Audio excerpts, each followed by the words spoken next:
In 1956, a man was brought into a hospital in Zambia. He was bleeding badly, deep lacerations across his chest. The doctor asked what attacked him. The man said nothing at first. Then he was handed a large illustrated book of prehistoric animals. He turned the pages slowly one by one, and then he stopped. He pointed at a drawing of a pterosaur, a flying reptile believed to have gone extinct 6 to 6 million years ago.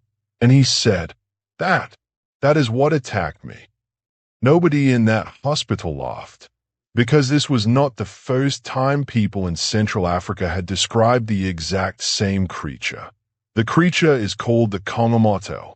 In the Kaonde language of Zambia, the name means overwhelmer of boats. For more than 500 years, communities across Zambia, Congo, and Zimbabwe have reported the same creature.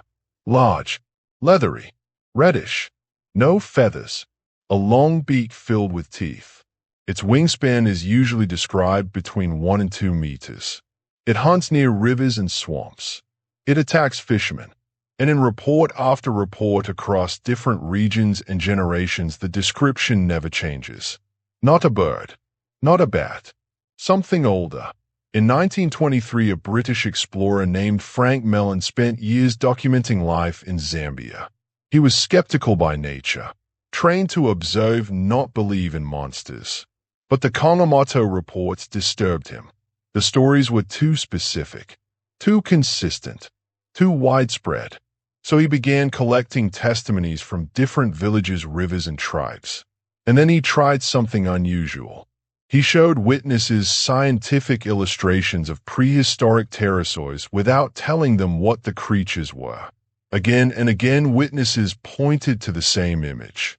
Independently, without hesitation. Melland later published the accounts in his 1923 book In Witchbound Africa. He never claimed the Kongamato was a surviving dinosaur, but he admitted something difficult to explain. The descriptions matched nothing alive today. Mainstream science is clear. Pterosaurs went extinct 6 to 6 million years ago alongside the dinosaurs. There is no accepted fossil evidence suggesting any survived. But the story becomes more complicated in the Congo Basin. Many Kongamato sightings come from the Likouala swamp region, one of the least explored places on Earth. The swamp covers more than 140,000 square kilometers. Huge parts of it have never been properly surveyed, and history has surprised science before. The okapi, a large relative of the giraffe, remained unknown to science until 1901.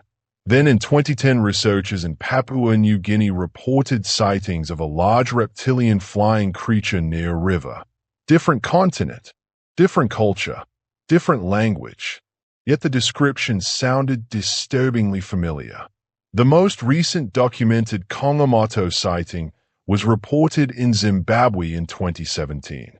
A game ranger near the Zambezi River described seeing a large dark-winged creature flying low above the water. He estimated its wingspan at roughly 2 meters. And he noted something strange. It made no sound. The report was officially filed and quietly archived. No investigation followed, which raises a different question entirely. When a trained wildlife professional reports seeing something unknown, why did nobody want to look into it?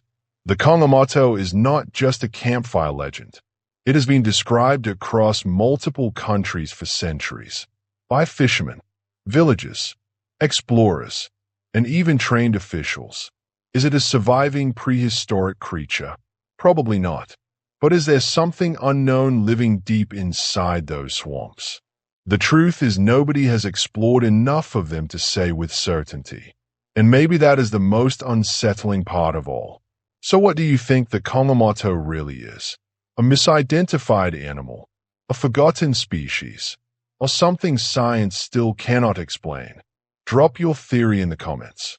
And if mysteries like this are why you watch Curious Files TV, follow our page and subscribe to our YouTube channel for more forgotten history, unexplained creatures, and strange mysteries from around the world.